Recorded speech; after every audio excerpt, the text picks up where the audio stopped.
What if the baby monitor in your child's room picked up your wife whispering, "I love you," but not to you? Subscribe now for the story that starts with innocence and ends with betrayal. The first few months after Harper was born were a haze of sleepless nights, formula-stained t-shirts, and small, golden moments that Derek wouldn't trade for the world. He had never known love could be this quiet, this soft, swaddled in fleece blankets and lullabies. There was something sacred about holding his daughter at 3 a.m., her breath warm against his neck. The world outside their home dark and irrelevant. He and Emily had planned for this. They were the kind of couple people described as college sweethearts that actually made it. Met in sophomore psychology, shared dorm coffees, first apartments, student loan stress. She became a kindergarten teacher, always the one who knelt to talk to children at eye level. He built his career in software engineering, eventually earning enough to let her stay home the first 6 months after Harper's birth. They bought a modest 2-bedroom in Jacksonville. Quiet neighborhood, white picket fence dreams, the kind of place where neighbors brought casseroles and left hand-knitted baby booties on your doorstep. Derek installed a state-of-the-art baby monitor with night vision, audio recording, and mobile sync. He justified the expense by saying, "Peace of mind is worth every cent." It helped him work from the home office without constantly peeking into Harper's room. Emily embraced motherhood gracefully. She had this innate rhythm with Harper, swayed just right. Knew which cry meant gas and which one meant loneliness. Derek would watch her sometimes from the hallway, marveling at how easily she had stepped into this role. But something shifted, barely noticeable at first. It started with whispers. Derek would pass the nursery and hear Emily murmuring softly, even when Harper was asleep. He chalked it up to maternal instinct. Maybe she was soothing herself as much as the baby. Then came the phone habits. Emily began taking her phone everywhere. Not unusual, but different. She laughed at texts more often. Not out loud, not belly laughs, just little smiles. Lips pressed together, eyes lowered, the kind of laugh you don't share. He once walked into the room while she was nursing. She startled and flipped the screen down. Then smiled too quickly. "Just Pinterest," she said. He didn't press. There was the night she said, "Ben," in her sleep. Derek had barely registered it, half asleep himself, but the name echoed. Ben, not a relative, not a friend he could recall. He shook it off. Emily was exhausted. They both were. Parenthood was a pressure cooker. And maybe she was just processing memories. Dreams. Maybe Ben was someone from a show. Still, he Googled her former co-workers. One name came up from her old school staff list, Benjamin S. assistant coach. Substitute teacher, now working elsewhere. The photo was blurry. Derek clicked off the tab. He didn't want to be that husband. The jealous, paranoid, postpartum stressed partner who invented shadows. Because during the daylight hours, everything looked perfect. Emily still made him coffee the way he liked it, too much cream. A sprinkle of cinnamon. She still asked about his code. Listened as he rambled about bugs and algorithms. They laughed over Harper's first attempts at sitting up, at how her chubby legs rebelled against gravity. They made plans for Harper's first Halloween. Even bought her a pumpkin costume 2 months early. But late at night, the house felt different. Not haunted, just paused. He would lie in bed and hear Emily in the nursery. Her voice low. Too low to make out. And always ending with a kiss. Not on Harper's head, but somewhere closer to the baby monitor's mic. He asked her once, "What were you whispering to Harper last night?" She smiled. "Just the usual stuff. I love you, sleep well, all that." He nodded, but a corner of his heart folded in on itself.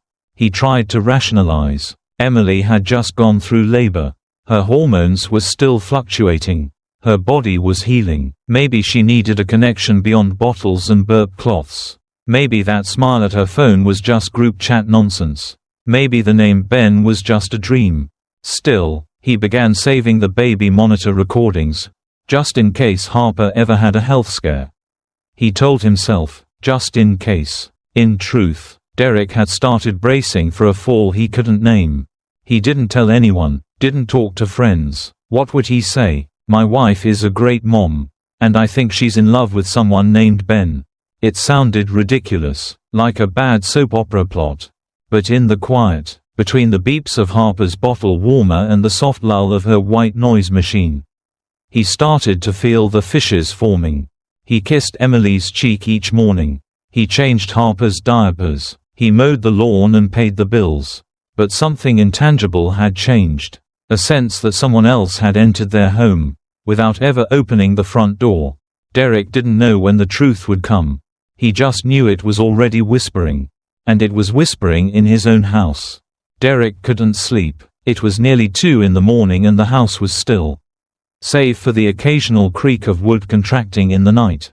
Emily had fallen asleep on the couch, one hand draped over the side, her phone lying face down beside her. Harper was in her crib, and everything was supposed to be fine. But Derek couldn't shake the feeling.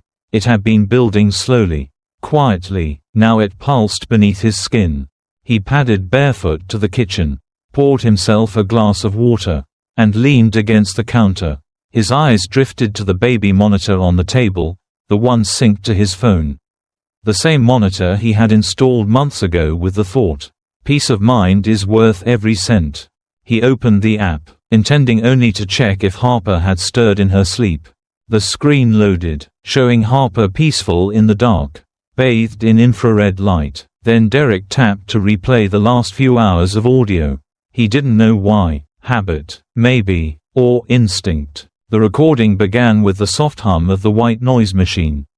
Then the sound of Emily's footsteps. The rustle of her clothes as she leaned over the crib. And then, a voice, soft, intimate, whispered, "I miss you, I love you." It was Emily, but the words weren't for Harper. The tone was different, too tender, too practiced. Derek's spine went rigid. He scrubbed back and played the snippet again. "I miss you, I love you." A pause, and then, barely audible, "Ben." Derek sat down hard. The water in his glass sloshed and spilled onto his leg. He didn't move. The silence after the whisper felt louder than the words themselves. She'd said his name, Ben, not a nickname, not a pet name, a name he had only heard once before, when Emily had mumbled it in her sleep weeks ago. A name that had dug into the back of his mind like a thorn he couldn't remove. Now it had come back. In her voice. In their daughter's room, spoken into the darkness like a prayer. He listened again, and again. Each time, the sound became clearer, not louder, but sharper, like glass shattering in slow motion. The baby didn't stir during the whisper, but Derek felt everything inside him begin to collapse. He didn't shout, didn't run to Emily, he didn't even cry. He sat there, staring at the phone screen, the ghostly green glow of the monitor illuminating his face, making it look pale, unearthly. The app's timeline continued playing. A few minutes later, he heard Emily whisper something else, unintelligible, followed by the creak of the nursery door, then footsteps down the hall. Derek muted the phone. His hand trembled. He placed the phone face down and just breathed. His thoughts didn't race. They descended, like water spiraling into a drain. What was he supposed to do with this? With a whisper, with a name? There was no confrontation, no scene, no violent betrayal, just words not meant for him, whispered in the most sacred place of their home, to someone who wasn't there. He looked toward the nursery. Harper was still asleep. Her little chest rose and fell with perfect innocence. He walked down the hallway quietly, opened the door to peek in. The room was dark, peaceful. The scent of baby lotion lingered in the air. He sat down in the rocking chair they had picked out together at a local boutique. The one with the soft beige cushions. Emily had wanted it because it felt like a hug. Derek rocked slowly, eyes never leaving his daughter. He wanted to protect her. From everything, especially from this. He didn't know what Emily had done beyond those words. Didn't know if Ben was a fantasy, a past lover, or something more current and cruel. But he knew what he heard. He knew the difference between a lullaby and a lie. And so he sat, listening to the rhythm of Harper's breath, trying to hold the edges of his world together in the dark. Tomorrow, he would decide what to do. But tonight, he would guard the silence. Because in that silence, something had spoken louder than any scream ever could. Derek didn't sleep much the night after he heard the whisper. Something in him had shifted. Not rage, not even heartbreak. Not yet. Just precision, a cold, calm clarity that came only in the eye of a storm. By morning, he had already begun saving copies of the baby monitor's audio files. He created a hidden folder on his personal cloud drive. Password protected and encrypted. He didn't know what he would need them for, but he needed to keep them, to make the intangible real. Because whispers could be denied, files could not. He started noticing things he hadn't before. Emily's phone never left her side. She had always been private, but now it felt like paranoia. When she was in the shower, the phone was face down on the sink. When she breastfed Harper, the phone rested on her thigh, tilted away from view. That morning, while she took Harper for a walk, Derek sat at her desk under the guise of syncing their calendars. She had left her laptop open. The browser still logged into her Google account. In the message history, there wasn't much. Emily had been careful, but one entry stood out in her contact list. Just the letter B, followed by a coffee cup emoji. It meant nothing. It meant everything. He checked timestamps. Frequent, almost daily, short bursts of communication, likely texting apps, likely deleted. Derek took a screenshot, added it to the folder. Over the next few days, he tracked patterns. Emily's errands took longer. Her mood after returning was lighter. She hummed while unloading groceries, smiled too long at nothing. Then came Thursday. Emily said she needed to go buy formula. Target was 15 minutes away. Derek nodded, holding Harper in his arms. "Take your time," he said, kissing her forehead. She left at 2:14 p.m.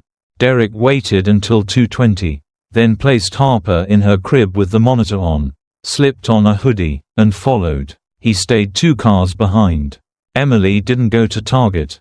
She drove across town to a quiet strip mall. There was a small coffee shop there, tucked between a laundromat and a florist. Derek parked across the lot, pulled his cap low. He watched her walk in. She wasn't checking her list or moving with purpose. She was glowing, even from a distance. He could see it. 15 minutes passed. Then a man entered. Tall, athletic build, baseball cap, clean-shaven. Ben. They sat across from each other. Derek zoomed in with his phone. The photos were blurry, grainy through the windshield, but the body language was unmistakable. She leaned in. He reached out, touched her hand. Derek's stomach knotted, but his hand was steady. He took 3 photos. At 3:41, they left the cafe. Not together, not immediately. Emily exited first, returned to her car. She waited. 2 minutes later, the man walked past her vehicle and subtly tapped the back window. She pulled out and followed him. They didn't go far, just around the corner to a secluded lot behind a dental office. Derek followed, parked, watched. She got out. He did too. And then, under the shade of a tree, they embraced. Not friendly, not a side hug. It was the kind of embrace that lingered, that said everything no baby monitor ever could. And when she looked up at him, she smiled. Then she kissed him, soft, long. Derek's hands didn't shake, but something deep inside him ruptured. Click. He took the photo. He didn't stay to see them part. He drove home. The house was quiet. Harper stirred slightly but didn't cry. Derek picked her up, pressed his cheek to her forehead. "You don't deserve this," he whispered. That night, Emily came home with formula and a too bright smile. "Lines were insane," she said. Derek nodded. "I'm just glad you're home." He didn't confront her, not yet. He needed a plan, not for revenge, for protection. Harper was his anchor. Later that week, Derek received an anonymous message. It came to his work email. No subject, 1 line of text. "You should really open your eyes. She's not who you think." No name, no reply address. But the timing was too perfect. Someone knew. Someone else had seen. Derek added the message to his evidence folder. And then he stared at the final image again. Emily, Ben, the kiss. It wasn't a suspicion anymore. It was a verdict. The nursery was quiet, lit only by the amber glow of the nightlight shaped like a moon. Harper slept soundly in her crib, wrapped in the soft blanket her grandmother had knitted. The room smelled of lavender and baby lotion, comforting, familiar. Derek sat in the rocking chair, the same chair where he had cradled Harper night after night, where he had first whispered to her about all the dreams he had for her future. But tonight, the chair was still. His phone rested in his palm. Screen locked. The recording waited. He heard Emily's footsteps before she appeared in the doorway. She paused, as if sensing the gravity in the air. "You wanted to talk?" she asked softly. Derek didn't look up immediately. When he did, his eyes were tired, shadowed by something deeper than sleeplessness. "Close the door," he said. Emily stepped inside and gently shut it behind her. She stood near the crib, one hand on the edge, eyes flicking to Harper before meeting Derek's gaze. Without a word, Derek unlocked his phone and tapped the baby monitor app. He found the file, pressed play. The hum of the white noise machine filled the room, followed by the creak of the nursery door and the soft rustle of fabric. Then Emily's voice. "I miss you. I love you." A pause. "Ben." The sound seemed louder than before, sharper. In this room, the very space where it had been spoken, the words struck like a match against dry wood. Emily's face crumpled. Her hand fell away from the crib. "Derek." He didn't move. She blinked rapidly, tears gathering fast. I didn't know the monitor was on." "That's not the problem," Derek said, his voice low. "The problem is that it's not the first time I've heard his name." She covered her mouth with both hands, shook her head like she could rewind everything. "I was lonely," she whispered. "After Harper was born, everything changed. You were so tired, always working. I felt invisible. I felt like I was raising her alone." Derek swallowed, the weight of her words pressing against his ribs. "So you found comfort in someone else?" "He was just someone to talk to at first," Emily said quickly, stepping closer. "Ben and I went to high school together. We reconnected through a work training program. I didn't plan it. It just." "You didn't plan to whisper his name over our daughter's crib?" Emily closed her eyes. Her shoulders shook with the effort to hold herself together. "I hate myself for it. I hate what I've done. But Derek, please, I didn't mean to fall into this. I didn't mean to. You didn't mean to be caught." She stepped forward again, but Derek stood up. He towered above her now. Not in aggression, but in grief. "Do you know what it's like to hear the mother of your child whisper, 'I love you,' to another man? In the place where our daughter sleeps." Emily sobbed, falling to her knees. "Please, please don't leave. We can fix this. I love you. I do. I just." Derek looked down at her, and the ache in his chest flared hot and hollow. "You should have thought of that before you invited another man into our lives." She reached out to touch him. He stepped back. "You know what scares me the most," Derek said, his voice shaking now, "that one day Harper will be old enough to understand what happened in this house. What her mother did, what her father endured." Emily's hand fell to her lap. "I never meant to hurt her. But you did." He walked to the crib and gently lifted Harper into his arms. She stirred but didn't wake.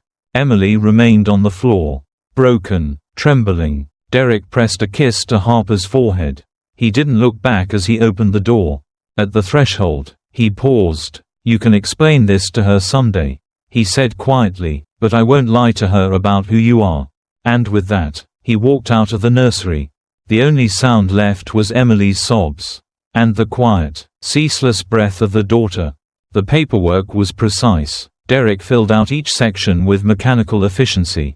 No detail left blank, no margin of error. Under reasons for separation, he wrote, "Infidelity, under custodial preference, joint custody, with primary residence with father."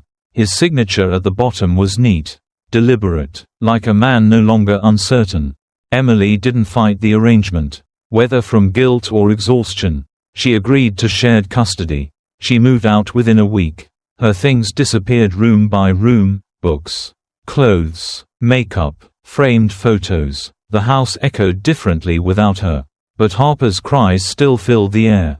And that was enough. At first, Derek fumbled. Diaper changes were chaotic, feedings mistimed, lullabies off-key, but each day brought improvement.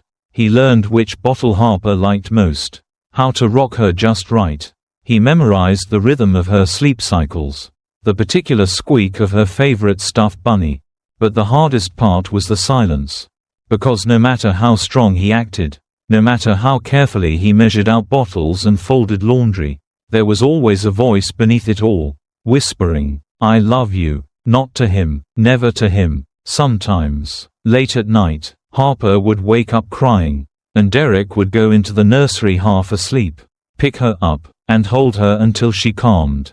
And sometimes, standing in the very place where everything fell apart, he would find himself frozen, haunted by that sound, that moment. He never told Emily how often those whispers came back, how they played not from a monitor, but from memory. One afternoon, while Harper napped, Derek cleaned the nursery. He found the old baby monitor in the drawer, the one that had recorded the betrayal. He held it in his hands, cold and weightless. He remembered the precise way Emily's voice had cracked when she said Ben's name. How she sounded more alive in that whisper than she had in weeks of marriage.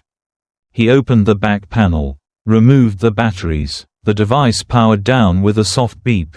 He placed it gently back in the drawer, closed it. That night, as he read a bedtime story to Harper, she giggled and reached for the pages with her chubby fingers. Derek smiled, but his eyes were damp.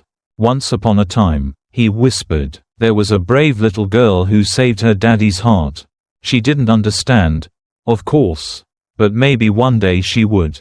And maybe she wouldn't need to hear about the betrayal, the pain, the silence. Maybe all she would remember was that her father stayed, that he listened, that he loved." In the weeks that followed, Derek began to rebuild. He returned to work part-time, found a sitter he trusted, and made time for himself, even if just to sit on the porch with a cup of coffee.